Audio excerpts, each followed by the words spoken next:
High risk pregnancy ఉన్న వాళ్ళు ఎలాంటి విషయాల్లో జాగ్రత్తలు తీసుకోవాలి అండ్ ట్రీట్మెంట్ గురించి ఎలాంటి అప్రోచ్ తీసుకోవాలి అనేది ఇంపార్టెంట్. సో ఎవరైతే ఈ హై రిస్క్ కేటగిరీ ఉంటారో, సో సపోజ్ ఒక హై రిస్క్ బీపీ ఉంది లేదా షుగర్ ఉంది, అప్పుడు మల్టీ డిసిప్లినరీ అప్రోచ్ అవసరం. అంటే ఒక గైనకాలజిస్ట్, ఒక ఫిజిషియన్, ఎండోక్రైనాలజిస్ట్, ఒక హార్ట్ ప్రాబ్లం ఉంటే ఒక కార్డియాలజిస్ట్ కూడా మనకి అందుబాటులో ఉండాలి. సో ఇవన్నీ ఒకటే చోట ఉన్నప్పుడు డెలివరీకి ఈజీగా అవుతుంది. ఎందుకంటే మీరు డెలివరీకి వచ్చినప్పుడు ఈ మల్టీ డిసిప్లినరీ అప్రోచ్ అవసరం పడుతుంది. మీరు అడ్మిట్ అయినప్పుడు, మీరు సర్జరీ చేయించుకోవాలనుకున్నప్పుడు, నార్మల్ డెలివరీ అయ్యేటప్పుడు ఈ అందరూ డాక్టర్స్ కలిసి మిమ్మల్ని మీ యొక్క ప్రాబ్లమ్ని మేము జాగ్రత్తగా చూడగలుగుతాం.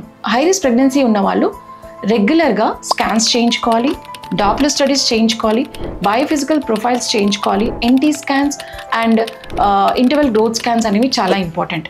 దాంతోపాటు ఇవన్నీ స్కాన్స్ కూడా ఎస్పెషల్లీ హై రిస్క్ ప్రెగ్నెన్సీస్ ఉన్న వాళ్ళకి ఫీటల్ మెడిసిన్ స్పెషలిస్ట్ స్కాన్స్ అనేవి చాలా ఇంపార్టెంట్. ఎందుకు అంటే హై రిస్క్ ప్రెగ్నెన్సీ ఉన్న వాళ్ళకి బేబీకి కూడా చాలా రకమైన ప్రాబ్లమ్స్ వచ్చే అవకాశాలు ఉంటాయి. అందుకే ఈ మల్టీ డిసిప్లినరీ అప్రోచ్ అనేది ఎందుకు అవసరం అంటే ఈ స్కాన్స్ అనేవి నార్మల్ స్కాన్స్ చేస్తే బేబీకి ఏదైనా ప్రాబ్లమ్స్ ఉన్నప్పుడు మనం అవి డయాగ్నోస్ చేయలేం. సో ఇలాంటి ప్రాబ్లమ్స్ అన్నీ కూడా మనకి ఒక ఫీటల్ మెడిసిన్ స్పెషలిస్ట్ అనేది అవసరం, ఎస్పెషల్లీ హై రిస్క్ ప్రెగ్నెన్సీస్కి.